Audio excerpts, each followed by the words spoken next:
நம்ம பருப்பு பொடி செய்யறதுக்கு வந்து இன்னைக்கு வந்து இந்த ஒரு கப்பில் நான் அளவு எடுத்துக்கிறேன். இதே அளவுக்கு தான் நம்ம எல்லா பருப்புகளையும் சேர்க்க போகிறோம். இப்போ இது வந்து துவரம் பருப்பு நான் சேர்த்துருக்கேன். இப்போ இந்த பருப்பை வந்து நான் வந்து பொன்னிறமாக வறுத்து எடுத்துக்கணும். நல்லா வறுத்துட்டேன். இதை வந்து தனியாக ஒரு தட்டில் கொட்டி வச்சுக்கிறோம்.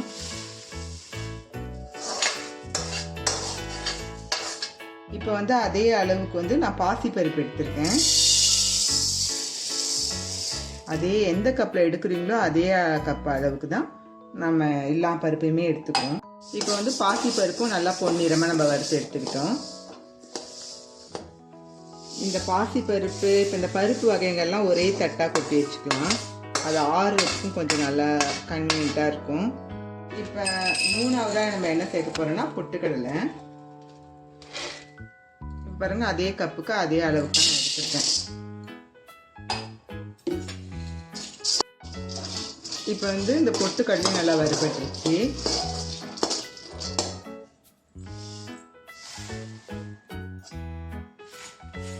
இப்போ இது எல்லாத்தையும் நல்லா நம்ம ஆற வச்சுக்கிறோம்.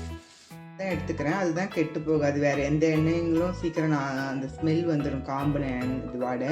நல்லெண்ணெய் வந்து ரொம்ப நாள் வந்து எந்த பொருளும் அவ்வளோ சீக்கிரத்தில் நாசம் ஆகாது. இப்போ கொஞ்சமாக நான் அதை ஊற்றி நான் இப்போ வந்து பூண்டை வந்து நான் அதில் நல்லா வறுத்து எடுத்துக்க போகிறேன். பூண்டு வந்து நல்லா நமக்கு கொலஸ்ட்ரால் கண்ட்ரோல் பண்ணும். அப்புறம் பிளட்டில் இருக்க கெட்ட இதுங்க எல்லாத்தையுமே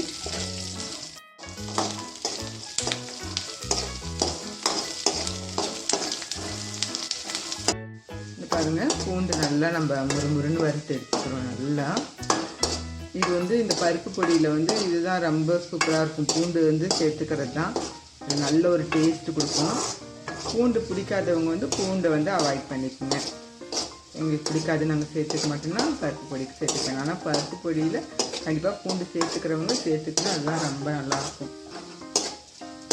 வந்து நான் வரமிளகா எடுத்துருக்கேன். உங்களுக்கு காரத்துக்கு தகுந்தது மாதிரி எடுத்துக்கோங்க.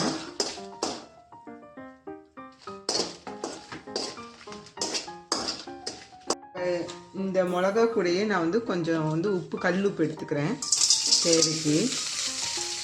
இது கூட வந்து பெருங்காயமும் வறுத்து சேர்த்துக்கணும். என்கிட்ட ஏற்கனவே நான் வறுத்து வச்சுருந்த பெருங்காயம் இருக்குது, அதனால நான் என்ன வறுத்துக்கல. நீங்கள் வந்து வறுத்து எடுத்துக்கங்க.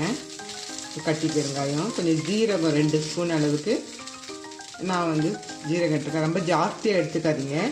நான் வந்து டீஸ்பூன் தான் எடுத்துருக்கேன், 2 ஸ்பூனு. இப்போ எல்லாத்தையும் சேர்த்து நம்ம கொஞ்சம் வறுத்து எடுத்துக்கிறோம். இப்போ பாருங்கள், நல்லா வறுத்து எடுத்துக்கிட்டோம். இப்போ இதை வந்து நம்ம அந்த பருப்பு பொடி கூடயே சேர்த்துக்கலாம். இந்த ஐட்டத்தெல்லாம் ஜீரகம், உப்பு, இந்த வத்தல் மிளகா, காஞ்ச மிளகான்னு சொல்லுவீங்க இல்லையா, அந்த.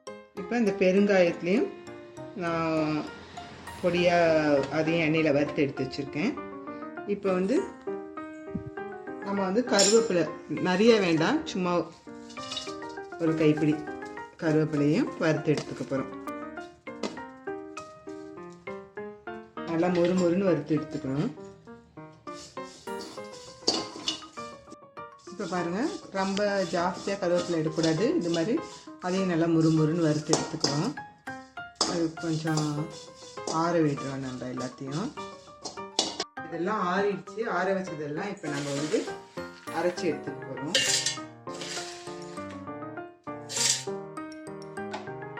பொடி வந்து ரொம்ப குறைலாம் இருக்கக்கூடாது, நல்லா நைஸாக இருக்கணும். இப்போ பாருங்கள், இது மாதிரி நல்லா நைஸாக இருக்கணும், குறைப்பாக இருக்கக்கூடாது. இப்போ இதுக்குள்ளே வந்து நான் வந்து பூண்டை இப்போ தான் சேர்த்துக்கிறேன். இதுக்கு முன்னாடி போடல.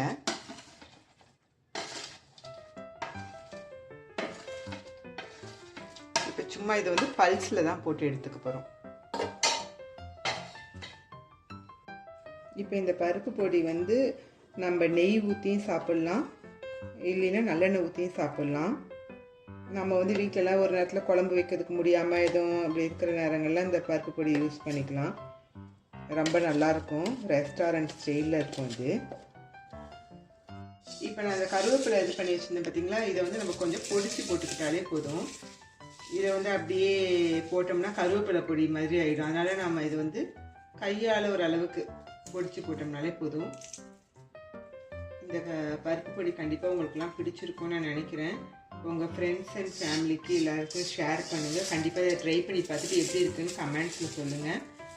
எங்கள் சேனலை வந்து சப்ஸ்கிரைப் பண்ணாதவங்க கண்டிப்பாக சப்ஸ்கிரைப் பண்ணிவிடுங்க. பண்ணினவங்களுக்குலாம் ரொம்ப தேங்க்ஸ். உங்களோட ஆதரவு கண்டிப்பாக தேவை. இவ்வளோ நாள் இவ்வளோ ஆதரவு கொடுத்துருந்தவங்களுக்கு எல்லாருக்கும் மிக்க நன்றி. பாருங்கள், இது வந்து இன்னும் கொஞ்சம் நல்லா அந்த கருவேப்பிலையெல்லாம் கொஞ்சம் நல்லா பொடிச்சு விட்டுட்டோம்னா இருந்தால், அதிலே போட்டு பண்ணோம்னா இருந்தால் நமக்கு கருவேப்பிலை பொடி மாதிரி ஆகிடும். இது வந்து பருப்பு பொடி. ஓகே ஃப்ரெண்ட்ஸ், கண்டிப்பாக நீங்களும் ட்ரை பண்ணி பாருங்கள். பாய். இது வந்து நம்ம ஏர்டைட் கண்டெய்னரில் இது போட்டு வைப்போம். நல்லா கழுவி தொடச்சிட்டு நம்ம வந்து இந்த மாதிரி போட்டு இது பண்ணி வச்சுக்கலாம். இதை நீங்கள் வந்து ஃப்ரிட்ஜ்லேயும் போட்டு வச்சுக்கலாம், வெளியில் போட்டு வச்சுக்கிறதா இருந்தாலும் வச்சுக்கலாம்.